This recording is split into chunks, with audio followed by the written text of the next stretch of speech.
오늘 우리에게 주시는 하나님 말씀은 창세기 38장 24절에서 30절 말씀입니다. 석 달쯤 후에 어떤 사람이 유다에게 일러 말하되 내 며느리 다말이 행음하였고 그 행음함으로 말미암아 임신하였느니라. 유다가 이르되 그를 끌어내어 불사르라. 여인이 끌려 나갈 때 사람을 보내어 시아버지에게 이르되 이 물건 임자로 말미암아 임신하였나이다. 청하건대 보소서. 이 도장과 그 끈과 지팡이가 누구의 것이니이까 한지라. 유다가 그것들을 알아보고 이르되 그는 나보다 옳도다. 내가 그를 내 아들 셀라에게 주지 아니하였음이로다 하고 다시는 그를 가까이 하지 아니하였더라. 해산할 때 보니 쌍태라. 해산할 때 손이 나오는지라 산파가 이르되 이는 먼저 나온 자라 하고 홍색 실을 가져다가 그 손에 메었더니 그 손을 도로 들이며 그의 아우가 나오는지라. 산파가 이르되 내가 어찌하여 터뜨리고 나오느냐 하였으므로 그 이름을 베레스라 불렀고 그의 형 그 손에 홍색 실이 있는 자가 뒤에 나오니 그의 이름을 세라라 불렀더라.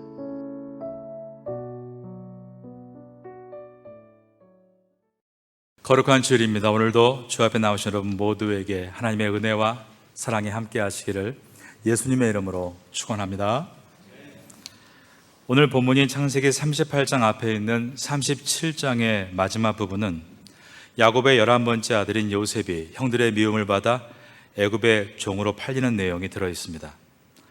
창세기 37장의 마지막 절인 36절을 보면 그 미디안 사람들은 그를 애굽에서 바로의 신하 친위대장 보디발에게 팔았더라 라고 매우 긴장감을 주고 있고, 오늘 본문이 들어있는 38장을 넘어서 그 다음 장인 39장 1절을 보면 요셉이 이끌려 애굽에 내려가매 바로의 신하 친위대장 애굽 사람 보디발이 그를 그리로 데려간 이스마엘 사람의 손에서 요셉을 사니라. 노예로 애굽에 도착한 요셉을 곧바로 신하인 보디발이 샀다라고 되어 있습니다. 그러므로 37장과 39장은 바로 연결할 수 있는 것입니다. 그런데 이 사이에 오늘 본문인 38장의 내용이 들어있고 그 내용은 야곱의 넷째 아들인 유다의 가족사에 대해서 기록하고 있습니다. 37장에서 39장으로 곧바로 이어지면 굉장히 속도감이 있고 요셉의 일대기를 선명하게 서술할 수 있는데 난데없이 38장에서 유다의 일대기를 넣은 이유가 무엇일까? 요셉은 야곱의 12 아들들 가운데 하나님의 사람으로서의 모습을 대표하고 있습니다. 반면에 유다는 야곱의 12 아들들 가운데서 하나님의 사람답지 않은 모습을 대표하고 있는 것입니다. 요셉은 자유를 빼앗긴 채 강제적으로 이방 사람들과 섞여 살아야 했습니다. 그런데 유다는 마음껏 누릴 수 있는 자유를 가지고 스스로 이방인들과 섞여 살아갔습니다. 요셉은 비록 강제적으로 애굽에서 노예 생활을 했지만 훗날의 형제들을 중동의 대기근에서 구원하는 귀한 삶을 보여주었습니다. 하지만 유다는 자유를 가지고 가나안 땅에 섞여 살면서 형제들에게 아무런 유익을 주지 못했고 오히려 부끄러운 삶의 모습을 보여주었습니다. 유다는 이방 여인과 결혼해서 아들 셋을 낳았지만 첫째와 둘째가 하나님 앞에 범죄함으로 죽고 맙니다.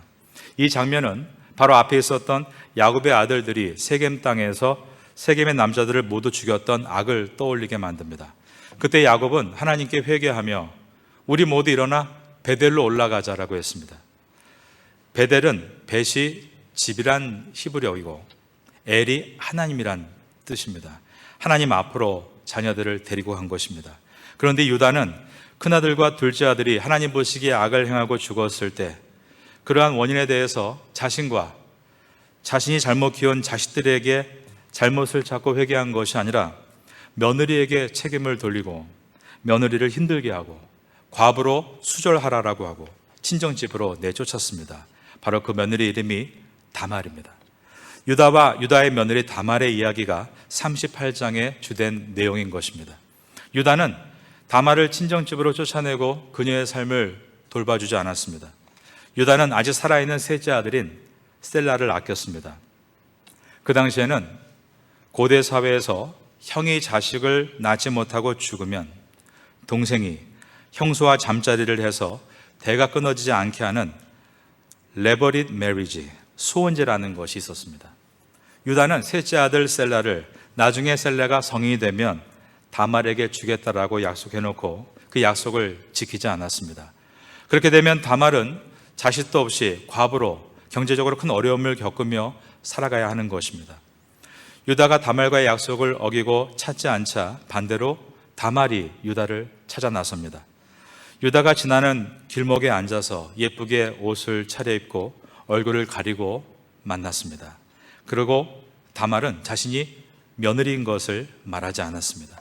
유다는 자기 앞에 있는 여인이 수년 전에 자신이 쫓아냈던 며느리인 것을 모르고 그 지역에 살고 있는 창녀인 줄로 알고 값을 치르겠다 약속하고 그와 동침함으로 유다의 대를 이을 자손을 낳습니다.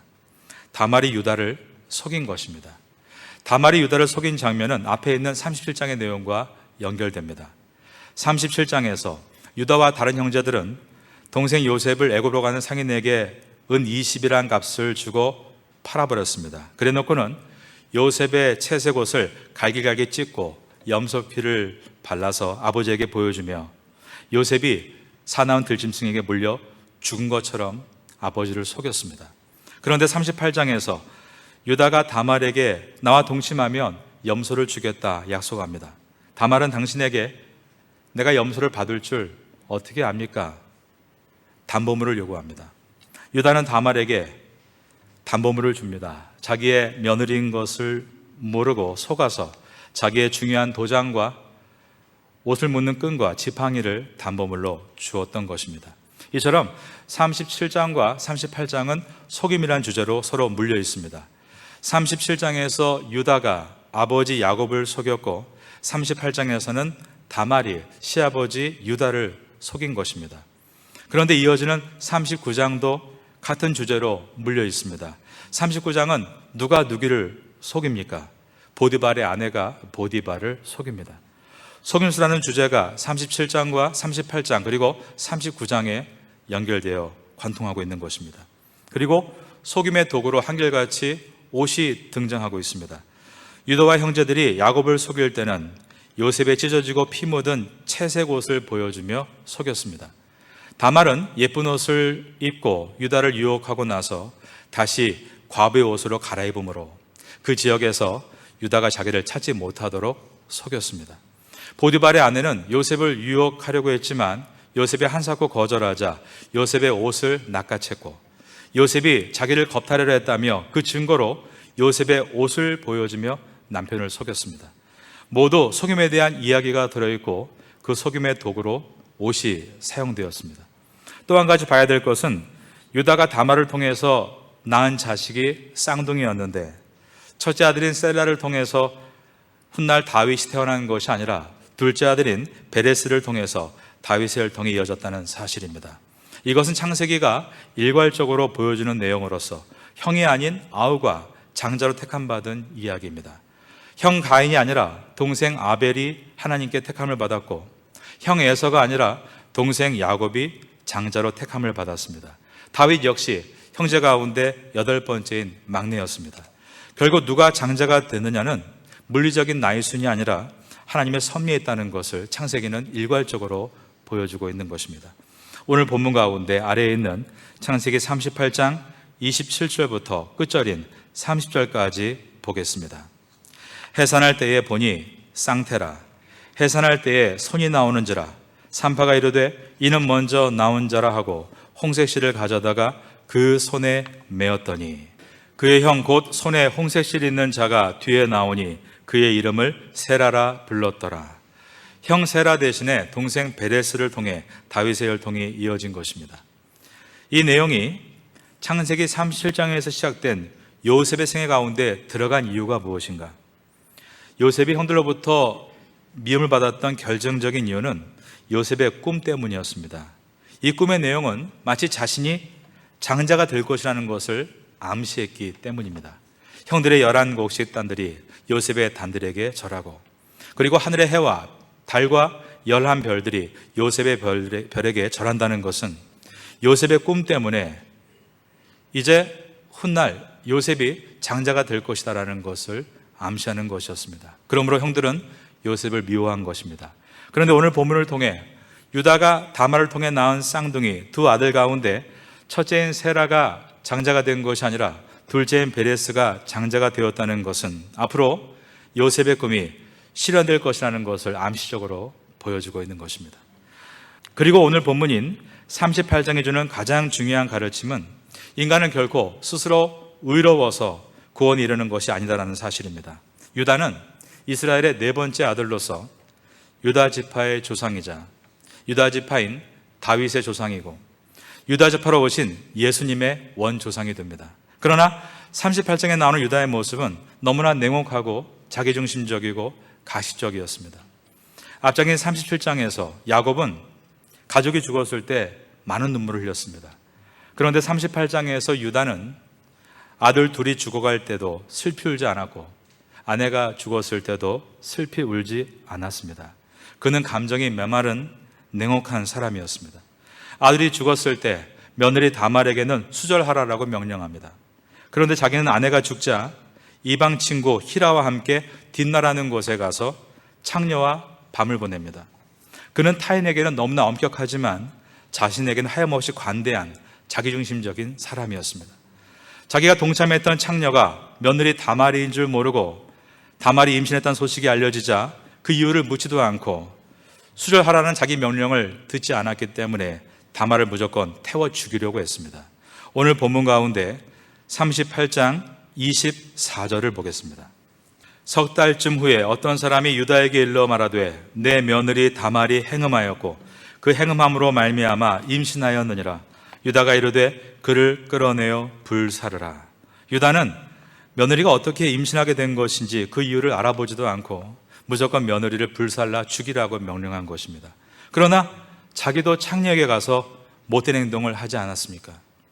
자기에게는 하염없이 관대하고 타인에게는 너무나 엄격한 이런 모습은 정말 부끄러운 일이 아닐 수가 없습니다. 오늘 본문은 유다의 냉혹하고 자기중심적인 모습을 낱낱이 고발하면서 이 땅의 어떤 인간도 결코 완전한 의로움에 도달할 수 없고 죄를 밥 먹듯이 지을 수밖에 없는 연약한 죄인일 뿐임을 보여줍니다. 인간은 완벽함으로 구원을 받는 것이 아니라 죄인된 인간을 끝까지 사랑하시는 하나님의 은혜로 구원을 받는 것이다. 이것을 오늘 본문이 말하고 있는 것입니다. 예수님의 시대 때 유대인들은 자신들을 가리켜서 유대인, 유다라고 했습니다. 그 의미는 남유다라는 뜻으로 우리는 피가 섞이지 않은 정통이라고 자랑한 것입니다. 그러나 혈통으로 구원받는 것이 아님을 성경은 말씀합니다. 혈통으로 구원받는 사람은 아무도 없다는 것입니다. 믿음 좋은 집안에 태어났다고 구원받는 것 아닙니다. 증조부, 조부, 4대가 믿는다고 구원받는 것 아닙니다. 모두 각자가 자신의 죄와 허물을 주 앞에 인정하고 회개하고 십자가의 은혜를 얻어야만 구원을 얻을 수 있는 것입니다. 오직 우리가 구원 얻는 것은 주님의 은혜로 구원을 얻는 것입니다. 하지만 자기는 의로운 척하고 타인을 죄인으로 몰아세우는 것은 너무나 가식이고 위선입니다. 유다는 자기가 창녀와 음란한 행위한 것을 조용히 덮고 넘어갑니다. 그러면서 며느리 다말이 어느 남정네와 동침해서 임신한 것을 가지고 사람들이 다 보는 앞에서 몸에 불을 활활 태워서 죽이라고 명령을 했습니다. 바로 이때였습니다.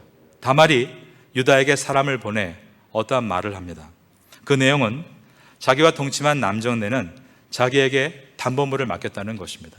그 담보물은 도장과 끈과 지팡이인데 과연 이것이 누구의 것이겠습니까? 라고 물은 것이죠. 25절입니다.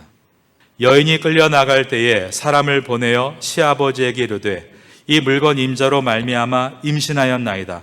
청하건대 보소서 이 도장과 그 끈과 지팡이가 누구의 것이니까 한지라.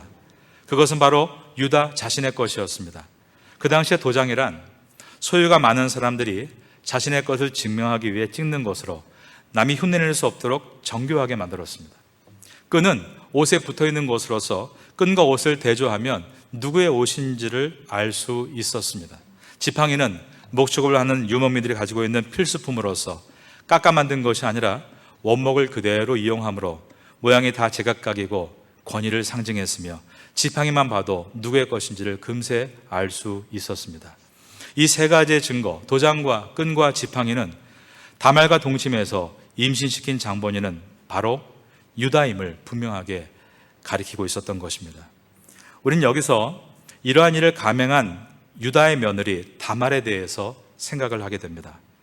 다말의 상황에 대해 윤리적으로 접근을 하면 다말은 시아버지를 유혹해서 동침하고 자녀를 낳은 폐륜을 저지른 여인입니다. 하지만 윤리적인 접근이란 항상 시대적인 접근과 함께 가야 합니다. 그 당시에 동족 보존을 위해 수원제가 있었다는 것입니다. 그러면 다말은 혼자 자식이 없이 과부로 늙어가는 것이 두려워서 경제적인 어려움을 이기기 위해 시아버지를 유혹해서 자식을 낳은 것인가? 그 결과 그 가정의 유산을 받으려고 했던 것인가? 창세기 38장은 그 얘기를 더 이상 세세하게 하진 않습니다. 그런데 이 다말의 이야기가 어디에서 나오는가 하면 다윗의 증조 할머니인 룻의 이야기가 들어있는 룻기서에 나옵니다. 룻은 이방 여인으로서 시어머니 나오미를 따라 가나안 땅으로 들어가 열심히 일하며 우리가 알고 있듯이 유다 지파인 보아스를 만나 결혼하고 자녀를 낳고 다윗의 증조 할머니가 되었습니다. 그녀는 비록 이방인이었지만 주를 향한 뜨거운 믿음으로 다윗의 조상이 되었고 다윗에서 오실 예수 그리스도의 조상이 되어 마태복음 1장에는 예수님의 족보 가운데 룻이 기록이 되어 있는 것입니다.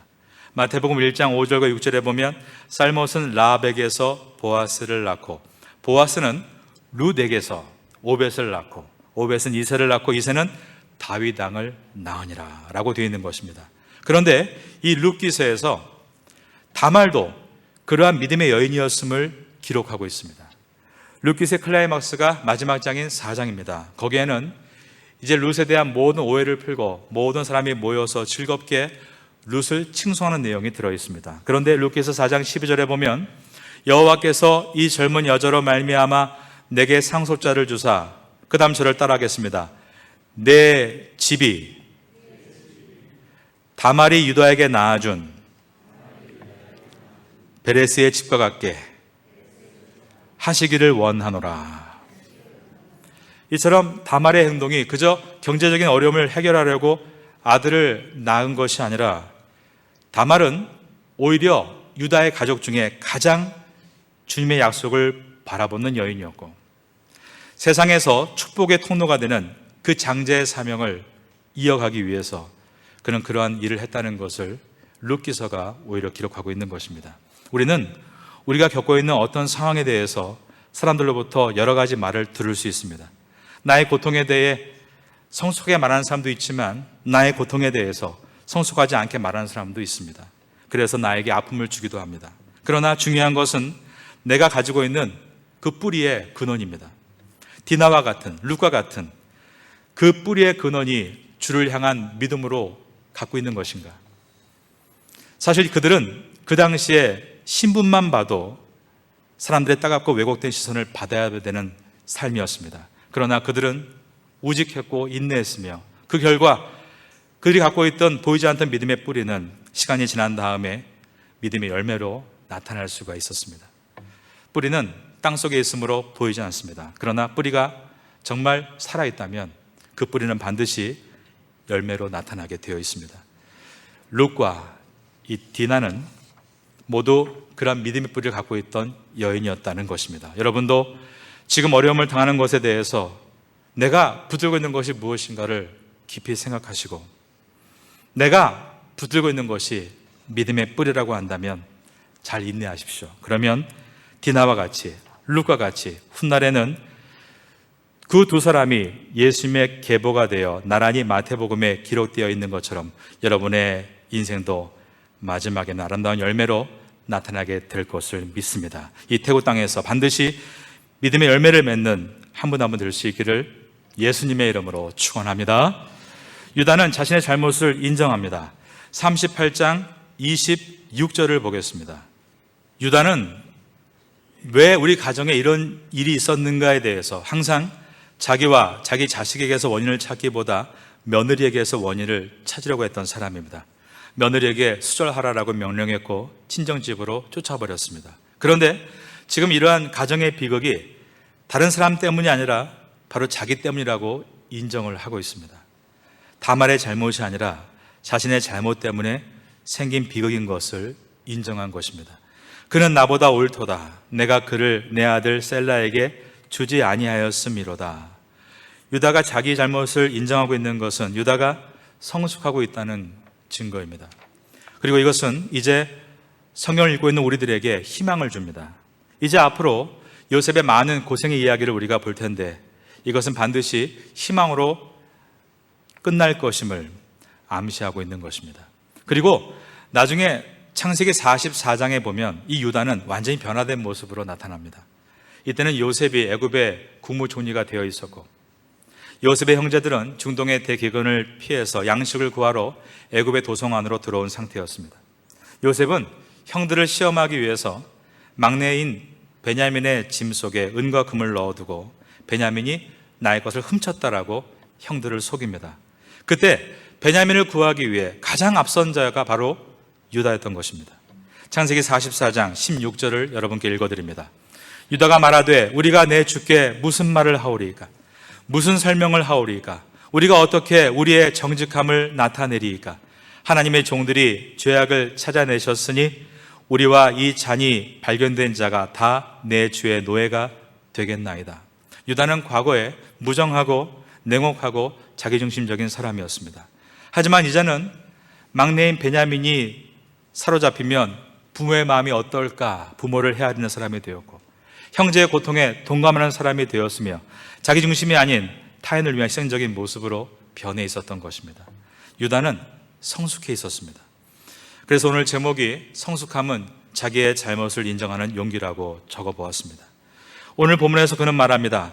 그는 나보다 옳도다. 이 말은 동생을 은의식에 팔고 창녀와 잠자리를 하면서도 언제나 자신에게는 관대하고 다른 사람에게 엄격했던 모습에서 이제는 타인의 잘못보다 자기의 잘못을 더 인정할 줄 아는 성숙함의 모습으로 변화되어가는 것을 보여주고 있는 것입니다.